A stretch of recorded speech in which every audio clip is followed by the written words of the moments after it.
Assalamualaikum warahmatullahi wabarakatuh. Halo anak-anak, bagaimana kabarnya hari ini? Oke, semoga kabar anak-anak ibu pada hari ini sehat-sehat semua ya. Pada hari ini kita akan mempelajari organ gerak hewan vertebrata dan avertebrata. Masih ingat minggu yang lalu kita juga sudah belajar tentang ini kan, hewan vertebrata dan avertebrata. Nah, saat ini kita akan lebih fokus ke organ geraknya. Nah, di sini organ gerak hewan vertebrata merupakan hewan yang memiliki tulang belakang. Jadi, hewan vertebrata itu punya tulang belakang. Nah, tulang belakangnya itu terhubung dengan tulang-tulang lainnya. Karena dari itu, karena saling berhubungan, jadi gerakan hewan vertebrata ini lebih cepat dan lebih lincah daripada hewan avertebrata. Kemudian kita langsung ke pembahasan hewan avertebrata. Hewan avertebrata merupakan hewan yang tidak memiliki tulang belakang. Perbedaannya, kalau vertebrata tadi punya tulang belakang, kalau avertebrata tidak memiliki tulang belakang. Nah, karena di sini hewan avertebrata tidak memiliki tulang belakang, jadi secara gerak hewan avertebrata ini lebih lambat daripada hewan vertebrata. Kenapa? Karena hewan vertebrata ini punya tulang lunak yang saling berhubungan.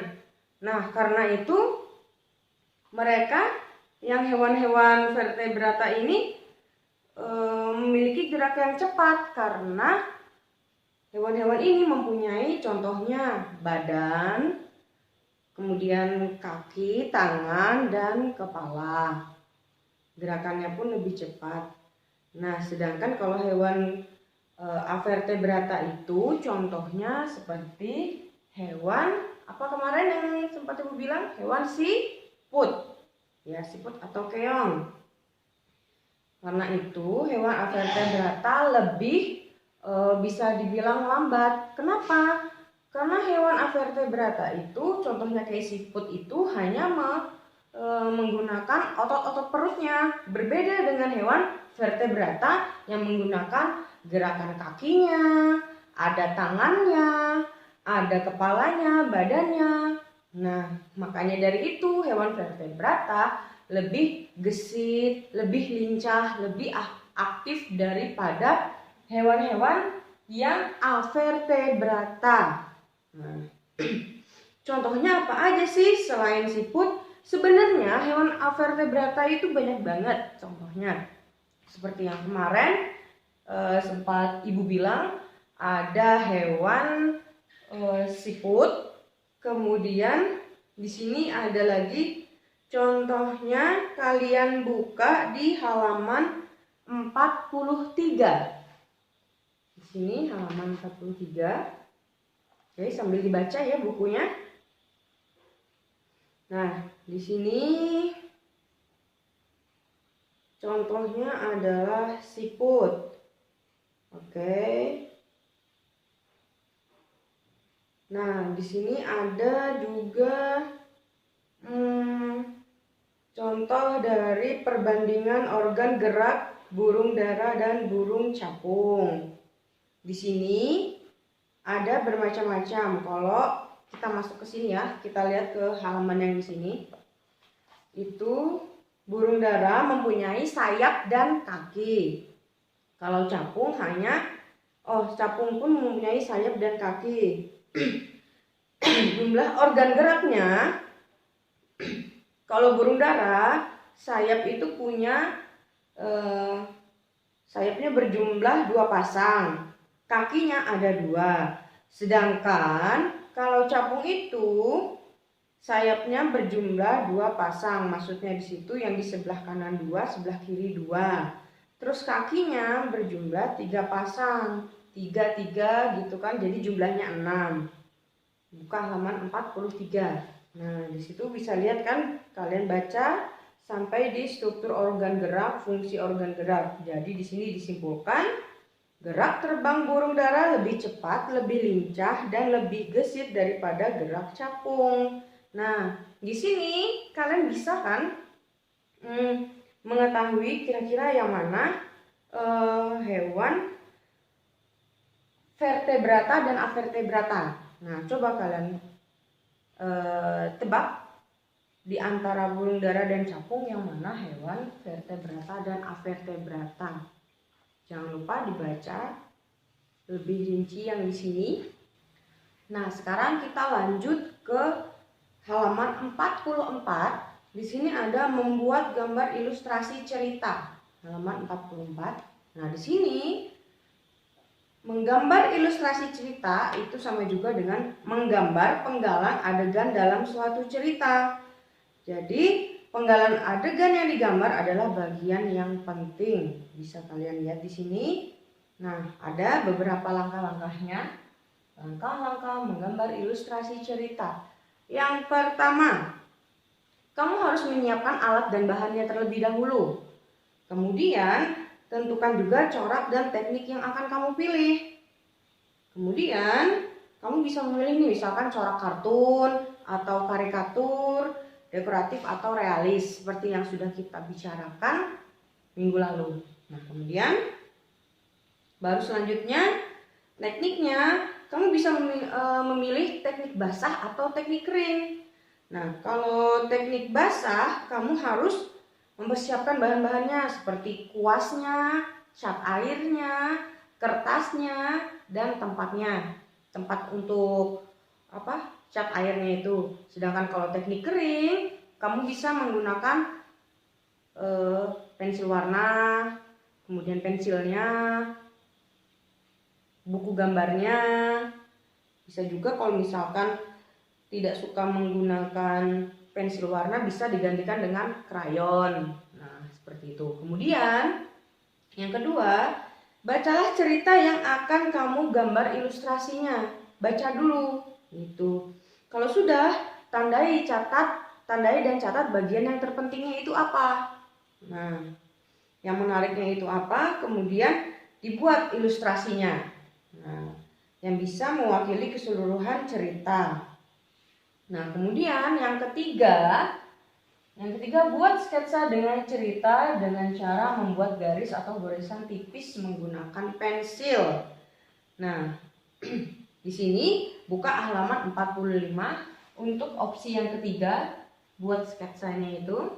Nah, kemudian yang keempat, menyempurnakan sketsa gambar sehingga diperoleh gambar yang lebih baik.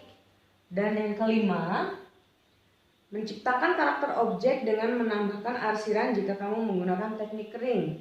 Arsiran jika menggunakan teknik kering. Tapi kalau teknik basah, kayak kamu pakai cat warna itu, kamu nggak perlu pakai arsiran.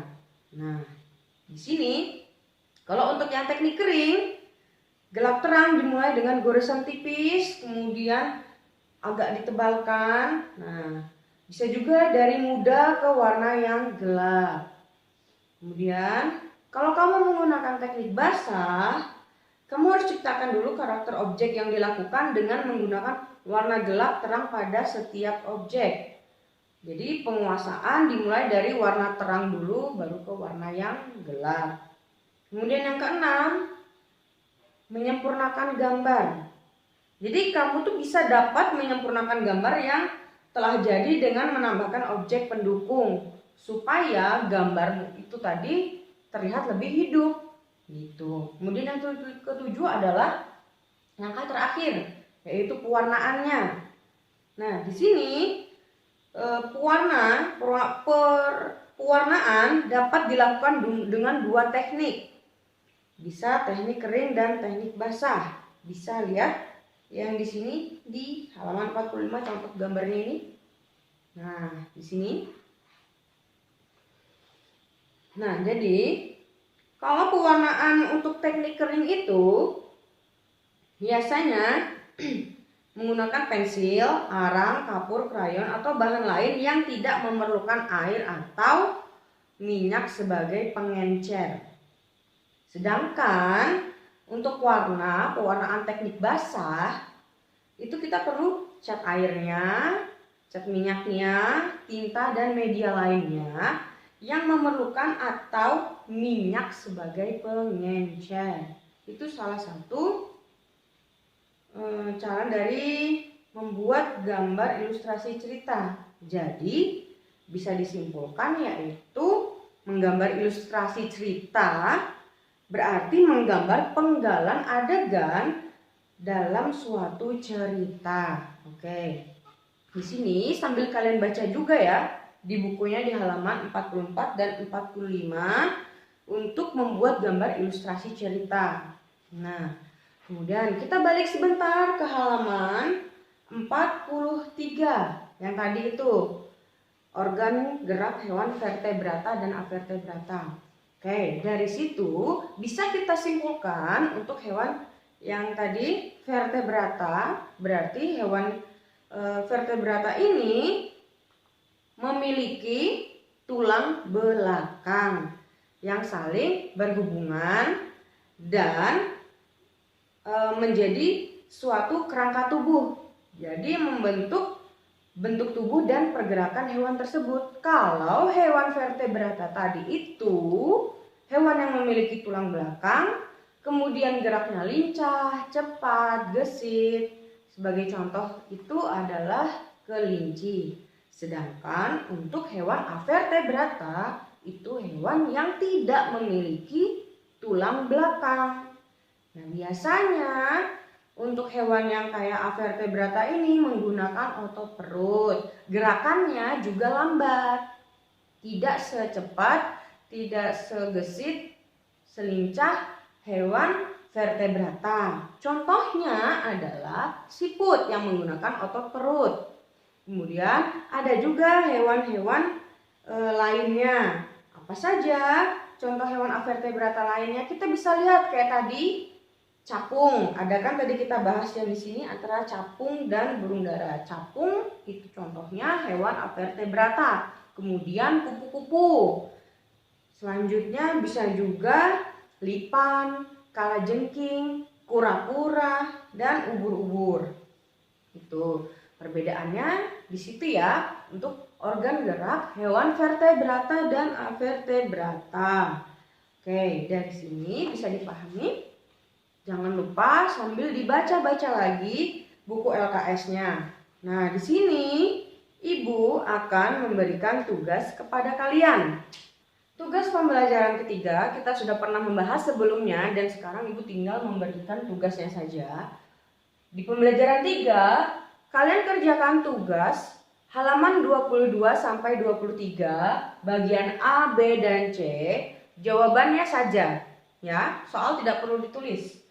Pembelajaran ke-6, halaman 46 sampai 47 yang tadi barusan kita bahas, itu bagian A, B, dan C. Jawabannya saja. Dikerjakan di lembaran. Boleh kalian pakai kertas buku tulis atau folio. Nah, itu jawabannya saja. Kemudian tugas-tugas ini dikumpulkan hari Senin depan ya. Nah, jangan lupa semuanya dikerjakan, tugas dari Ibu maupun dari guru-guru yang lain ya. Oke, demikian materi pembelajaran kita hari ini. Maaf bila Ibu ada salah. Sekian pembelajaran hari ini. Wassalamualaikum warahmatullahi wabarakatuh.